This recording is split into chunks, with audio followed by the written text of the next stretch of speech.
أرسل زينام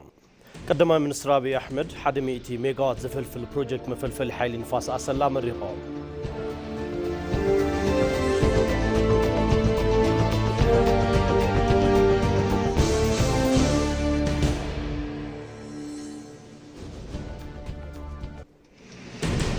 ጉዕዞ ፓርክታት ኢንዱስትሪ ኢትዮጵያ ካብ ልዑል ጽዕንቶ ዕዳ መንግስቲ ናብ መሪሕነት ውልቀ ዓውዲ እናተሰጋገረ እዩ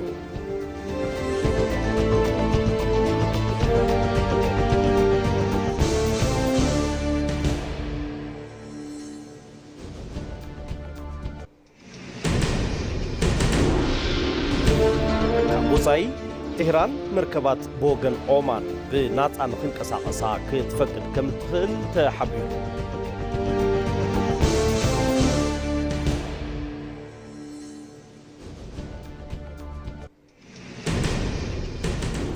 على حمص شمونت ميازيا كلتش حن عصر شمونت نام تمرت مشت ساعات حدا عقيلون أبا خمس حرنا يوم عد زينا يتبي تقرنيا حزنا لكم قريبنا لنا كم يتمسيو كبرات تملكتي مزيناتات جيتات شوالهم مساهم كسأني سنة مكتال نكون لكم تمنيتنا فلما حصرت زيناتات قدم المنستر أبي أحمد 100 ميجاوات زفلفل بروجكت مفلفل حيلي نفاس أصلا مرقام توم قدم المنستر محبره متأثر قصو ما بزم حلالفو ملختي بحيل نفاس المات نمقلا عقمي بزفلي قدم مصنعتن فلوي قدم مدلاون ناب تكبار ساعتولو مفلفل حيل نفاس أسلالو ميقاد خوين لهم زي بروجكت 100 ميجاوات نسوه قرب حيلي بموساخ ناب كل مدياون كتسال نزلو مصاي عدل حيل مهنات نزقبر قعزو كم زتناخرو حبيرهم زيد ما زتأمامن قرب حيلي نمرق قاطن زمعبلت إثيوبيا مهناتن زللنا قراتنت زرقاقص أبنتو يلهم توم قدم منسترنا عقمي حيلي زي زبن تدمار زخونا زي بروجكت أبكل الأوروميا زوبا أرسي ترخيبهم كم زمرقو أفليتهم تيز ترخبو تسيد تزامد تسرحتين مسلات زتقه كم زخونا ون قليتهم أبكل معودتات نمزقبو قعزو عبيت إثيوبيا تناخيرونا غتصلا بزبلت كم زلمعن إثيوبيا كاب زخون وان بزبلت عبايت تخون اللوك زي رحو كم زي كونن توم قدم منستر أرديهم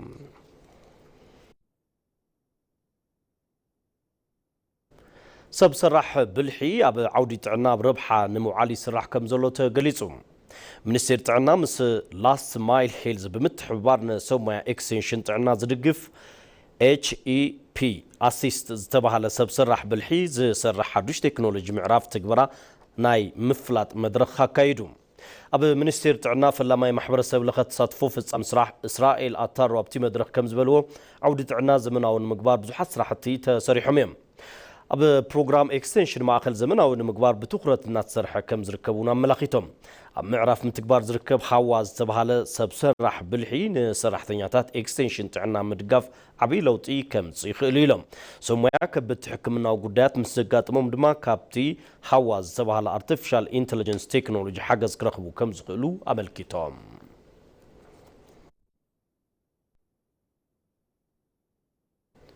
أب أديس أبابا لومي بستفلاليو مدلوات شاوعي علم لخ معلتي قوانقوا تشاينا تخبيروم أبتي مرها قبري أبي إثيوبيا أمباسادر تشاينا كاب سفلالي حقرات سموصو أمباسادراتن ديبلوماسينياتاتن ترخيبهم بزها تاريخ باهلن كرسن زلو قوانقوا تشاينا كم علم لخ قوانقوا تفلات نسرخبو كوينو علم لخ تقبالنتو نعبي ممسو تحبيروم زي قوانقوا تشاينا مسي إثيوبيا كالوت حقرات أفريقيان زلو ننوح اوان حزمدنا زت أناخري تبايلو قوانقوا تشاينا بأفريقيا زلو تبصحنت ناسفح ممسوز قلت سنتخون قطبا وركبتن حقراتا متنخار عبي أبركتو كم زقبرون تحبيرو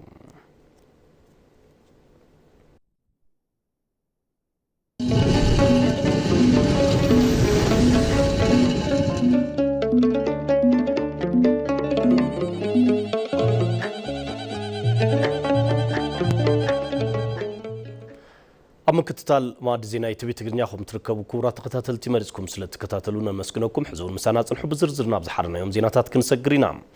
مهرتات نتاوتات نحنت هاجر بسلو تقرب لوجيستكس زي تدقفو أب كتبا وعبيت هاجر صعنتو يعرف بفلا يفدق بحري أب زي بلن حاجرات وسننت قلقالوت لوجيستكس أب حد زيجات بود كتبا وزغطي فتر أبي ملقيتان زوادو سبصاب بريو برحان نزبنات عبيت المعبالن حقرات بلعل عاقن النوسنن عند قطبان بمخانن مزيو كفلا قطبا اندستري بفلاي عودي مانفاكتشرينج او وشتي حصير غزي لعول عدل سراح زفترلون زلعله قطباو فلفل بزوحات زيغاتات زخونن ክፋል ኢንዳስትሪ እዩ እዚ ግሁድ ዝኸውን ግን ስሉጥ ምጉዕዓዝ እታወታትን ፍርያትን ኢንዳስትሪ ዝድግፍ ግልጋሎትን ስርዓተ ሎጂስቲክስን እንትህሉ ጥራሕ እዩ ኢንዱስትሪው ምናል ለእድገት ልብ ነው አልናል ኢንዱስትሪ ልብ ዕቤት እዩ ኢልናዮ ኢና ኢንዱስትሪ ልቢ ቁጠባ እንትኾይኑ መሰረተ ልምዓት ድማ ስራውር ደም እዩ ወቅዒት ልቢ ስራውር ደም ተተቋሪጹ ካብ ሓደ ጫፍ ናብ ካልእ ጫፍ ደም ኣይዘዋወረን እዚኦም ተዋዲዶም እዮም ዝሰርሑ ልቢ ስራሕ እንትትሰርሕ ስራውር ደም ብትኽክል ዝተኣሳሰረ እንትኸውን ዝውውር ደም ይሳለጥ ህይወት ወዲ ሰብ እውን ይቕጽል መሰረተ ልምዓት ኣዝዩ ወሳኒ ነገር እዩ ሃገር ዘፍረየቶ ብስሉጥ መንገድን ብጽፈትን ናብ ዕዳጋ እንተዘየቕሪባቶ ኣብ ውድድር ዕዳጋ ዓለም ንድሕሪት ምትራፋ ኣይቐረን ነዚ እዩ እምበኣር ስሉጥ ግልጋሎት ሎጂስቲክስ ንተወዳዳሪ ዘፈር ኢንዳስትሪ ኣገዳሲ ዝኸውን አንድን ምርት ለፈላጊው ለከስተመር ማቅረብ ሲገባ በትዘገይ ኮንትራት ሰርዝብህ ይችላል ሓደ ፍርያት ናፍቲ ጠላቢ ኣብ ሰዓቱ ተዘየቕሪብካ ኮንትራት ክስረዝ ይኽእል እዩ ዝስረዝ ግና ብኣኻ ምኽንያት ከይኮነስ ብምኽንያት ሎጂስቲክስ እዩ ብኣንጻር ግዜ እንድሕር ደንጊዩ ክባላሾ ይኽእል እዩ ብፍላይ ምግቢ ተንከፍ ተኾይኑ በዚ ምኽንያት ስእነት ኣፍደገ ባሕሪ ወደብ ኣልቦ ምዃን ውሱንነት ሎጂስቲክስ ኣባና ኾነ ብድሕሪና ዓብዪ ማሕለኻ ምዕባለ ኢትዮጵያ ኮይኑ ዝቕጽል ጸገም እዩ ስእነት ኣፍደገ ባሕሪ ሕድሕድ ዜጋ ዝተሰከሞ ጽዕንቶ እናፈጠረ ዝመጸ ጉዳይ እውን እዩ የባህር በር ካላቸው ሀገራት አንጻር ከኛ ጎረቤቶች አንጻር ከ50 እስከ 100% ዋጋ ይበልጣል ሎጂስቲክስ ላይ ብመንጽር በር ባሕሪ ዘለወን ሃገራት ናትና ካብ 50 ክሳብ 100 ሚእታዊ ወስኽ ሎጂስቲክስ ኣለዎ ሓደ ምህርቲ ካብ ቻይና ኣትዩ ናይሮቢ ዝሽየጠሉ ዋጋ ኣባና መጽዩ ካብ ዝሽየጠሉ ዋጋ እንተወሓደ 30 ሚእታዊ ወስኽ ዋጋ ኣባና ኣለዎ ወጻእ ስለ ዘለዎ ማለት እዩ በዚ ምኽንያት ኣብ ዕዳጋ ኬንያ ካብ ዘሎ ዋጋ ዕዳጋ ኢትዮጵያ ልዑል ወስኽ ዋጋ ኣለዎ ስእነት ኣፍደገ ባሕሪ ካብቲ ዘስዕቦ ቁጠባዊ ፈተና ሓሊፉ ሚስጥር ሃገር ዘሕድግ ብምዃኑ ልዑላውነት ሃገር ከይኽበር ሓደ ምኽንያት ምዃኑ ኣይተርፍን የባህር በር ከሌለ ገመን አልባ ትሆናለህ ለምሳሌ በር ባሕሪ ተዘይሃሊኳ ሚስጥር አልባ ትኸውን ንኣብነት ሳተላይት ፋይበር ብኻልኦት ሃገራት እንተኣቱ ዲጂታል ሚስጥር ዳታ የለን ማለት እዩ ዲጂታል ሚስጥር ኣልቦነት እዩ ዘስዕብ ናይ ኢምፖርት ሚስጥር ኣልቦነት የምጽእ ናይ ኤክስፖርት ሚስጥር ኣልቦነት የምጽእ እትሸጦ ንመን ኣበይ መዓዝ ኩሉ ነገር ክፍለጥ የብሉን ኢንዳስትሪ ኢትዮጵያ ብስሉጥ ግልጋሎት ሎጂስቲክስ ተዘይተሓጊዙ ኣብ ዕዳጋ ዓለም ተወዳዳሪ ክኸውን ኣይኽእልን ነዚ ድማ ናይ ሓጺርን ነዊሕን እዋን መፍትሒ ብምቕማጥ ክስራሕ ይግባእ ብምዃኑ እውን ኢትዮጵያ እታወታትን ምህርትን ኢንዳስትሪኣ ንምንቅስቓስ ኣብ ድሬዳዋን ሞጆን ደረቕ ወደባት ብምህናጽ ጊዜያዊ መፍትሒ ብምሃብ እናሰርሐት ትርከብ ኢትዮጵያ ብዝቕጽሉ 10 ዓመታት ኣውራ ኣፍሪቃ ክትኸውን እያ ክብሉ ቀዳማይ ሚኒስትር ኣብይ ኣሕመድ ገሊጾም ኢትዮጵያ ሕዚ ትጓዓዘሉ ዘላ ራእይ ኢንዱስትሪያላይዜሽን ናብ ብራኸ ብልጽግና ዘብጽሓ ምዃኑ እውን ተዛሪቦም ይመር ኣደም ዘዋደዱ ጸብጻብ ናዝሬት በሪሁ ትማሊ ብጸገምን ፈተናን ዝተሓጸረት ሃገር ሎሚ ብርሃጽን ብፍልጠትን ዝሰርሓ ዳው ተዓጂባ ኣብየት ኢንዱስትሪ ኣብ ምሁላል ትርከብ ኢንዱስትሪያላይዜሽን ከም መሳርሒ ብልጽግና ከም ዓወት ኣፍሪካዊ ኣውራነት ድማ ከም መባጽሕ ተቐሚጦም እዮም እዚ ጉዕዞ ኢንዱስትሪ ኢትዮጵያ ናብ ገናናነታ ኣብ ዘውጽኣ መንገዲ ምዃና እናሰርሑ ዘለውን ዝተሰርሑን ስራሕቲ መርኣያ እዮም ኢትዮጵያ ካለ ጥርጥር ትበለጽጋለች ይህም መጠራጠር ሁለት ጊዜ ማሰብ ያስፈልግ ትበለጽጋለች ኢትዮጵያ በዘይ ጥርጣረ ክትበልጽግ እያ ኣብ ዝሓለፉ ዓመታት ከም ዝካል ርኢናዮ ኢና ዓበይቲ ሪፎርምታት ጀሚርና ከመይ ምዕዋት ከም ዝካል ዓበይቲ ከተማታት ኣፍሪስካ ከመይ ምህናጽ ከም ዝካል ሕርሻና ከመይ ምልዋጥ ከም ዝካል ርኢናዮ ኢና ስለዚ ኢትዮጵያ ናይ ግድን ክትበልጽግ እያ ኢትዮጵያ ኣብ ዓውዲ ቁጠባ ኣፍሪካ ከም ብሓዱሽ እናተሓንበበት እያ ራእይ ኢንዱስትሪያላይዜሽን እውን ሱቅ ኢሉ ዝተተለመ ሰነድ ዘይኮነስ ኣብ ልቢ ሚልዮናት ዝተቐጻጸለ ድኽነት መባረር ሃፋ ብልጽግና እዩ ኢትዮጵያ ኣብ ኣፍሪካ ዝምጥና ብጽሒት ኣንበሳ ንኽትሕዝ ናይ ምግባር ጻዕሪ ኣብ ዝሕዝ እዋን ኣብ ዘይጓተት ምዕራፍ ምስጓሙ ቀጺሉ ይርከብ ለሚቀጥሉት 10 ዓመታት ምንም ጥርጥር የለውም በአፍሪካ ውስጥ አውራ ሀገር ትሆናለች ኢትዮጵያ ይህ እንዲሳካ እኔም አንተም ዜጎችም ቁጭ ብለን በልመና ቁጭ ብለን ንዝቕጽሉ 10 ዓመታት ኢትዮጵያ ኣብ ኣፍሪቃ ቀንዲ ሃገር ከም እትኸውን ዘጠራጥር የብሉን። እዚ ንክዕወት ኣነንስኻን ዜጋታት እውን ኮፍ ኢልና ብልመና ብትምኒት ነምጾ ለውጢ ከም ዘይለኣሚና ለይትን ቀትርን ተጊሂና ልመና ንዘይምውራስ ብምሉእ ልቢ ቆሪጽና ንሰርሕ እንተኾይና ምንም ጥርጥር የብሉን ንሓስባ ኢትዮጵያ ክንሰርሓ ኢና። ኢትዮጵያ ኣብ ውሽጢ 10 ዓመታት ኣብ ኣፍሪካ ቀንዲ ናይ ምዃን ሕልማ ናይ ምዕዋት ጻዕሪኣ ብቕልጽምን ጻዕርን ህዝብታታን ብነስሓ ዝተለዓለ ቆራጽ ኣመራርሓን ናብ ተግባራውነት ክቕየር እዮም። ሕዚ ኢትዮጵያ እናተሰርሐትሉ ብዘላ ጉዕዞ ብልጽግና እወንታዊ ጉልበት ንዝኾንዋ ኩርዓት እንትኸውን ኣሉታዊ ጉልበት ንዝኾንዋ ድማ ብተቃራኒዮም። ብዙ ሰዎች አሁን ኢትዮጵያ ያለችበት ሁኔታ በደንብ የሚገባቸው አይመስለኝም። ዝም ብሎ ሲናገሩ ሲሰማ እየተጓዝን ያለንበት ሩጫ ፍጥነት ውጤት ንብዙሓት ሰባት ኢትዮጵያ ሕዚ ዘለትሉ ኩነታት ዝርድኦም ኣይመስለንን። እናተጓዓዝናዮ ዘለና ስጉምቲ ጉያ ቅልጣፈ ውጽኢት ዝርድኦም ኣይመስለንን። ኢትዮጵያ ጠጠው ኣይትብልን ኣይትንብርከኽን ክትብል ጽግያ ሕልምታት መሰረታዊ ድሌታትን ኢትዮጵያ ብርኪ ብብርኪ ክንምልስ ኢና ካብዚ ጠጠው ዘብለና የለን። ራእይ ኢንዱስትሪላይዜሽን ኢትዮጵያ ብኻልኦት ዝተሰርሑ ምእታው ዘይኮነስ ዓርሳ ዝሰርሐቶም ምህርታት እውን ብመፍለይ ሜድ ኢን ኢትዮጵያ ኣብ ዕዳጋ ዓለም ኣትዮም ምስ ደለይቶም ምርኻብ እዮም። በንጹህ እጅ በንጹህ ልቦና በትጋት በልፋት በውጤት ኢትዮጵያን ለማቅናት ለማንሳት ስለምንሰራ ፈጣሪያችን ብንጹህ ኢድ ብንጹህ ልቦና ብትግሃትን ልፍዓትን ውጽኢትን ኢትዮጵያ ንምልዓል ስለንሰርሕ ፈጣሪውን ክሕግዘናዩ ንሓገዘናውን ነመስግኖ ድማ ንህዝብናውን ምስጋና ኣለና። ንዝሰርቁ ድማ በይዛኹም ግደፉ ክንብል ንፈቱ። ስርቂ ሃገር ኣይዕብን ዘይምትጋህ ንድሕሪት ዝጎትት እዩ። ብምጽዓር ብምትጋህ ብምድማር ብምትእኽኻብ እንተሰሪሕና ሃገር ዘይትብልጽገሉ ምኽንያት የለን። ኢትዮጵያ ልመና ታሪኽ ብልጽግና ድማ ሓዱሽ መልክዓን መውጽኢ ኣጌራ ኣብ ዓለም ክቢላ ክትረአ ናይ ኩሉ ትምኒት እዮም።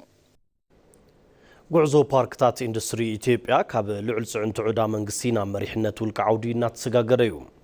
ንበዝሒ ጠመተ ካብ ምሃብ ንጽሬትን ሃገር በቆሉ ምህርትን ቀዳምነት ዝሃበ ሓዱሽ ስትራቴጂያዊ ኣንፈት ነቲ ዓውዲ ናብ ዝሐሸ ምፍራይነትን ዘላቒ ዕድል ስራሕን የሰጋግራሉ። ጌታቸው ባልቻን ዘዋደዱ ጸብጻብ ድሃብ ያሴን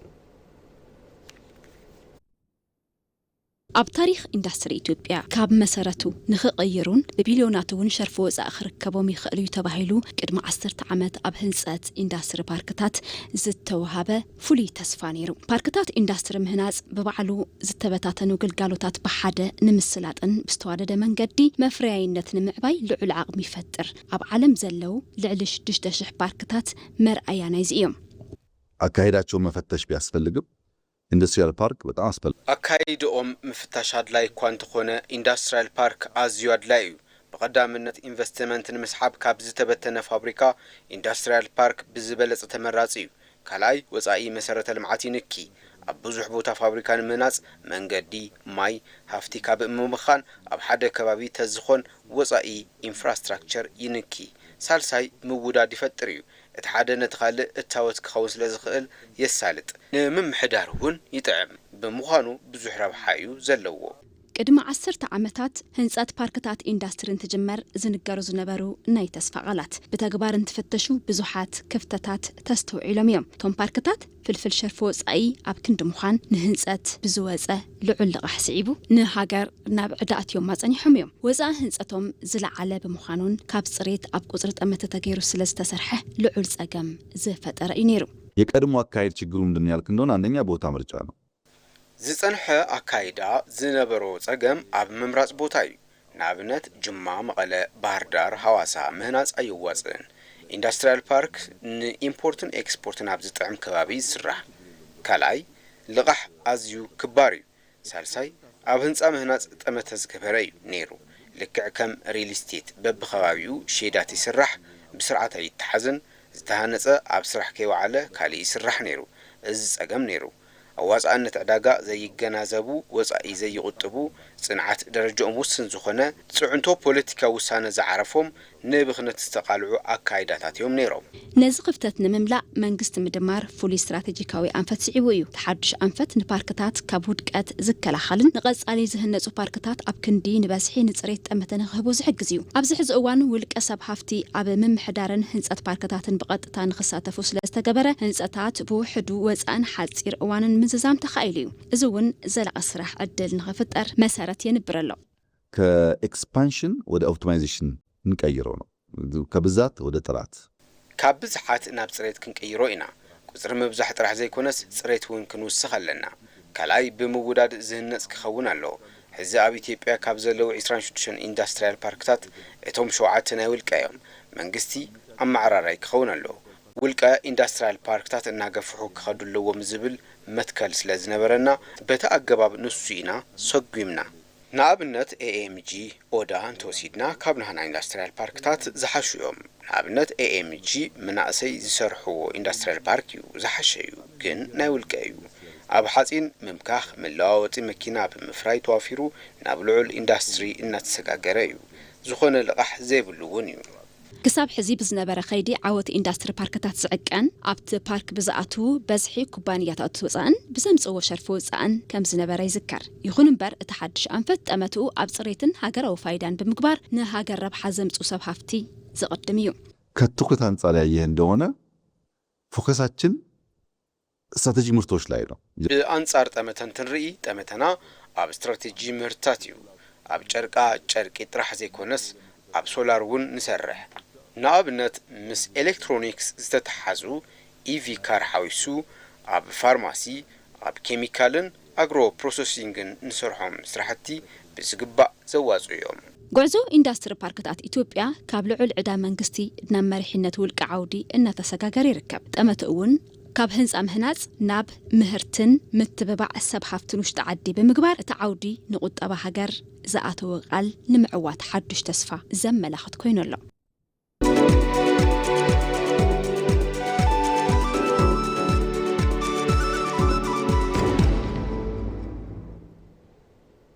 ዜና ዕዳጋ መንግስቲ ውልቀ ሰብሃብቲ ፓርክታት ኢንዱስትሪ ኢንቨስትመንት ክዋፈሩ ከም ዘበረታትዕ ቀዳማይ ሚኒስትር አብይ አሕመድ ገሊጾም ቀዳማይ ሚኒስትር አብይ አሕመድ ነዚ ገለጹ ልቢሉ አላውነት ኣብ ዝብል ርእሰ ጉዳይ ምስ ብሮድካስቲንግ ኮርፖሬሽን ኢትዮጵያ ኣብ ዝነበሮም ጻኒሕት እዩ ቶም ቀዳማይ ሚኒስትር ድሕሪ ለውጢ ፓርክታት ኢንዱስትሪ ብቁፅርን በዝሕን ከይተወሰኑ ኣብ ጽሬት ትኩረቶም ክገብሩ ተዋዲዶም ክሰርሑ መንግስቲ ከም መመቻቸው ኮይኑ ይሰርሕ ከም ዘሎ ብምግላጽ ሕዚ ካብ ዘለው 26 ፓርክታት ኢንዱስትሪ ቶም 7 ብውልቀ ዝውነኑ ከም ዝኾኑ ተዛሪቦም ፓርክ ኢንዱስትሪ ውልቀታት እናሰፍሐ ክኸይድ ከም ዘለዎ ቅዋም ከም ዝተወሰደ ብምዝራብ ኤምጂ ን ኦዳን ከም ኣብነት አልዒሎም ናይ ውልቀ ፓርክታት ኢንዱስትሪ ሓጺን ኣብ ምምካኽ ምስራሕ መለዋወጢ መኪናን ኣብ ከቢድ ኢንዱስትሪን ትኩረቶም ከም ዝገበሩ ብምግላጽ ቶም ኢንዱስትሪታት ብስፍሓት ብምውዳድ ብዘፍርይዎም ፍርያትን ውፅኢታውነትን ዝሐሽዮም ኢሎም ኢንቨስትመንት ንምስሓብ ወጻኢ መሰረተ ልምዓት ንምቕናስ ተዋዲዶም እቲ ሓደ ነቲ ካልእ እታወት ብምዃን ተመረፅቲ ከም ዝኾኑ ኣብሪሆም ፓርክታት ኢንዱስትሪ ንኢምፖርት ኤክስፖርትን ምቹውነት ኣብ ዘለዎ ቦታ ከም ዝሰርሑ ገሊፆም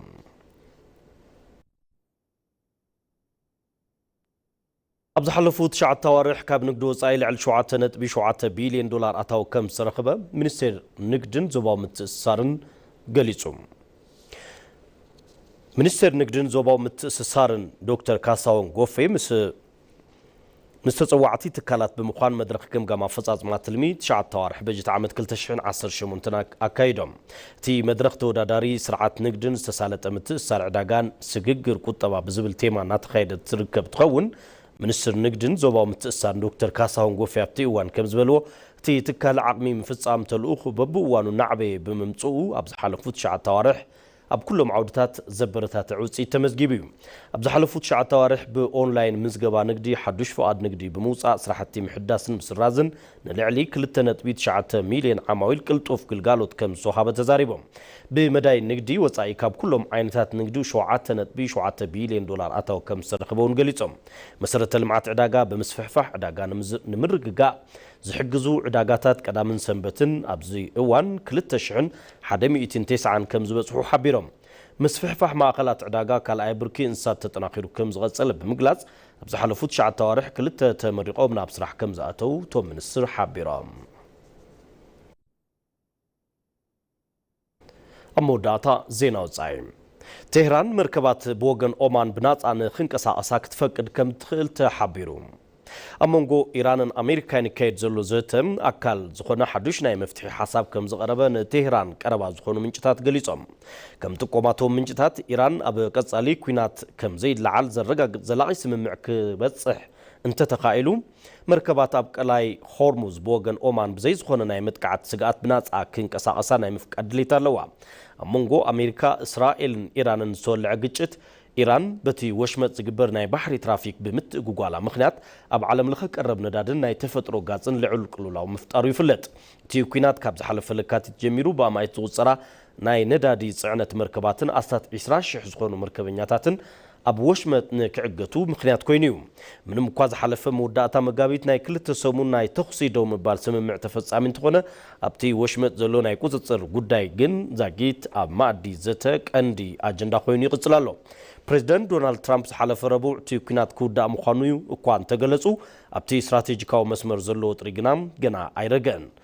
سمم كتقس زيدليو منጭታት ጠቂሱ رويترز ከምጸብጸበው ኢራን መርከባት በወገን ክልል ባህሪ ኦማን በዘይ ዝኾነ ዕንቅፋት ክንቀሳቀሳ ፈቃደኛ ክትኸውን ትኽእል እያ ይኹን እምበር ቴህራን ኣብቲ ከባቢ ዝተቐበሩ ናይ ባህሪ ነተውክቲ ወይም ፈንጅታት ንምልዓል ምስ ምማዓን ምስ እስራኤል ርክብ ዘለውን መርከባት ሓዊሱን ኩሎም ወገናት ማዕረፍ ፍቃድ ስለምሃባን ክሳብ ሕዚ ብንጹር ዝተፈልጠ ነገር የለን እዚ ናይ ኢራን ፈቃደኝነት ኣብ ዓለም ለኸ ዕዳጋ ነዳዲ ተስፋ ዝፈጠረ እኳ እንተኾነ ውፅኢት ትዘተ ግን ዛጊት ብሃንቀውታም ትፅቢት ተገይሩሉ ኣሎ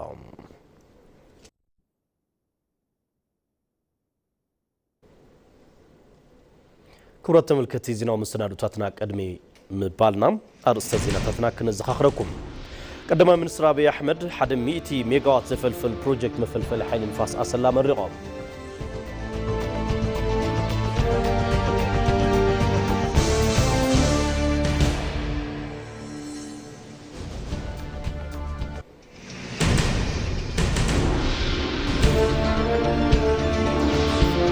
وعزو باركتات اندستري إثيوبيا كاب لعل صعنت عدا منقسينا مريحنة والكعودينات سقاقريو